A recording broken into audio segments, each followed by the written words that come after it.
ማማተብ ቀላል እንዳይመስላችሁ። አማትባችሁ ብሉ፣ አማትባችሁ ተኙ፣ አማትባችሁ ተነሱ፣ አቤታችሁ ስትገቡ አማትባችሁ ግቡ፣ ስትወጡ አማትባችሁ ውጡ። ይሄ መስቀል እስኪተከል ድረስ ማንም ለፍቶ ገነት አልገባም ነበር። ይሄ መስቀል ክርስቶስ የተዋረደበት ሳይሆን ክርስቶስ የነገሰበት ነው። ክርስቶስ በመስቀል ተቸንክሮ ነፃነት የወጣንበት ቀን ነው። የበረከት ምንጫችን ነው። ማይዳችን ነው። የሰላም ምንጭ ነው። የፍቅር ምንጭ ነው። ሰማይና ምድር የታረቁበት ነው።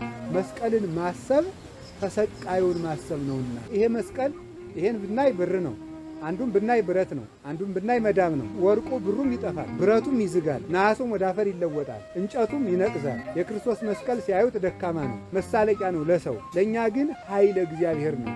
በዚህ መስቀል የሕይወት እንጀራ ተዘጋጅቶልናል። በዚህ መስቀል የሕይወት መጠጥ ተሰጥቶናል። በዚህ መስቀል ሞት ተሽሮልናል። በዚህ መስቀል ዲያብሎስ ተወግቶ ተጥሎልናል። ከዚህ በኋላ እንግዲህ አቅም የለውም።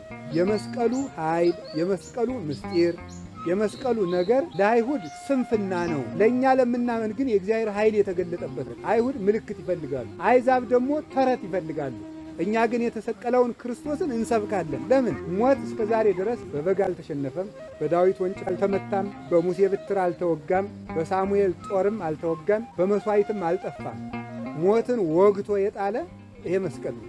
ምድራውያን ባለስልጣናት፣ ነገስታት፣ ንግስታት፣ ኃያላን ሁሉ ጮማ በሚቆረጥበት ጠጅ በሚጨለጥበት ማዕዳቸው ቢመኩ ያ ማዕድ ይታጠፋል፣ በማጣት ይታጠፋል፣ በሞት ይታጠፋል፣ ሲሻሩ ይታጠፋል። ክርስቶስ የሰጠን ማዕድ የዚህ መስቀል ማዕድ ግን እስከ ዓለም ፍጻሜ አይነጥፍምና በዚህ ማዕድ እንመካበታለን፣ በኃይሉ እንመካበታለን።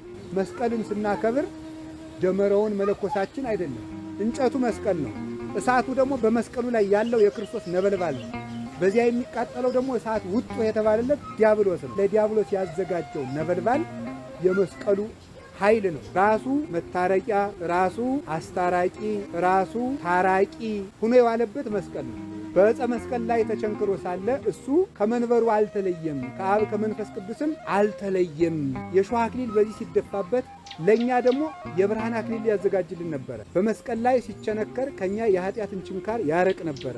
በጦር ሲወጋ ወቅተውን የነበርን የሞትን መውጊያ አውልቆ ጥሎትን ነበረ። የነጻነታችን ምልክት፣ የድነታችን አርማ፣ የቤተ ክርስቲያን መሠረት፣ የረሃብተኞች ማዕድ፣ የተጠሙት ጽዋ ይሄ መስቀል ነው። አጋንንትን ይሽራቸዋል፣ መርዝ ይሽራል፣ ባሕር ይከፍላል። ሁሉን ነገር ማድረግ ይቻላል።